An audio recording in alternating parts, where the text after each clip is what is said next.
मेरा एक क्लाइंट था, नाम था राकेश।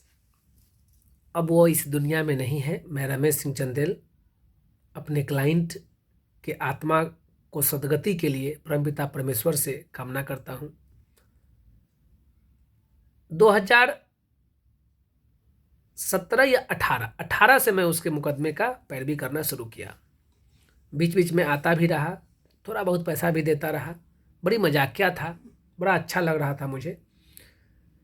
एकाएक बीच में कई महीनों तक, कई वर्षों तक वो बात नहीं किया और पैसा भी नहीं दिया।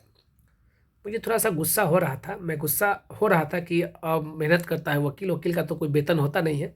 वकील जो फीस देता है उसी से वकील का घर परिवार चलता है। तो गुस्सा आ रहा था। लेकिन एक दिन वो फ़ोन किया तो मैं गुस्सा में था, बिना उसका कुछ सुने हुए। और बिना उसका सुने हुए मैं बोल पड़ा कि भाई मैं तुम्हारा अब पैरवी नहीं करूँगा, तुम्हारा अब मैं पैरवी करना छोड़ दूंगा, तुम्हारा बेल टूटेगा, तुम जानो, तुम्हारा काम जानेगा। वो बोला कि वकील साहब आप चिंता नहीं कीजिए, मैं आपका एक एक रुपया दे दूंगा, अभी तो मैं खुद मर रहा हूँ। मैं कहा कि भाई आपको क्या हुआ है? बोला कि मुझे प्लास्टिक एनीमिया हुआ है, शायद प्लास्टिक एनीमिया ही ब्लड कैंसर है। मैं बहुत दुख हुआ, मुझे बहुत दुखी, बड़ा दुख पीड़ा का मैं अनुभव किया। और यकीन मानिए मुझे इतनी दुख, इतना कष्ट पहुंचा कि मैं कह नहीं सकता हूं। मैं तुरंत ही कहा कि भाई आज के बाद से मैं अपने सारे मेहनताना यानी सारे फीस जो भी आपके यहाँ मेरा निकलता है, मैं उस सब से आपको मुक्त किया। मैं आपको कर्ज मुक्त किया। आपके पास कोई मेरा कुछ भी आपके पास बकाया नहीं रहा, आप मुक्त हैं। और आज के बाद से जब तक आप जीवित रहेंगे तब तक मैं आपके मुकदमे की पैरवी मुफ्त में करूँगा, फ्री में करूँगा। ईश्वर करे आपको शक्ति प्रदान करे ताकि इस विकट परिस्थिति से आप उबरें, आपका परिवार उबर जाए। तो इस तरह से अब वह इस दुनिया में नहीं है। मुझे अब थोड़ा दिन ही पहले, 5-6 महीना पूर्व ही यह मालूम चला कि अब वो इस दुनिया में नहीं है। इसी प्रकार अभी एक क्लाइंट फ़ोन किया था कि वकील साहब मैं कुछ पैसा देकर आया था आपके जूनियर को, और कितना निकलता है मेरे यहाँ? तो मैं उसको भी कहा कि अब कुछ नहीं निकलता है मेरे यहाँ, अब आगे जो भी होगा आप प्रॉपर वे में आइए और जो करना है करिए। कर्ज वर्ज नहीं मेरे यहाँ, किसी के यहाँ किसी का भी पैसा मेरे यहाँ बकाया नहीं है। अब मेरा पैसा किसी के यहाँ बकाया नहीं है। मैं दुकानदार तो हूँ नहीं कि मैं बही खाता रखता हूँ और सबका नोट करता हूँ कि किसके पास कितना पैसा मेरा बाकी है।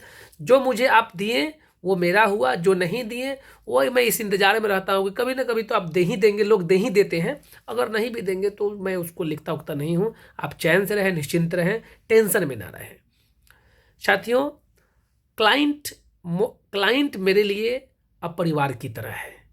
और सब वकील साहब क्या करते हैं मुझे नहीं मालूम, लेकिन मैं अपना कहता हूँ कि क्लाइंट मेरे लिए मेरे परिवार की तरह होते हैं। आपसे हम हैं और मैं आपका काम करता हूँ, बदले में पैसा लेता हूँ।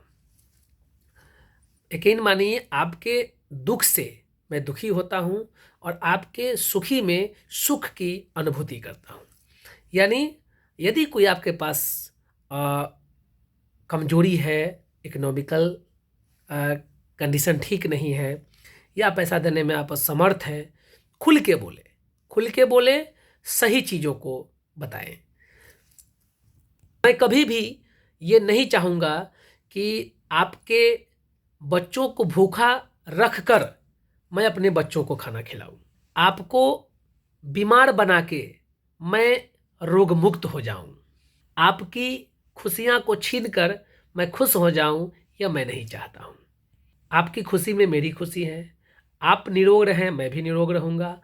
आप धनवान बने तो मैं भी धनवान हो ही जाऊंगा।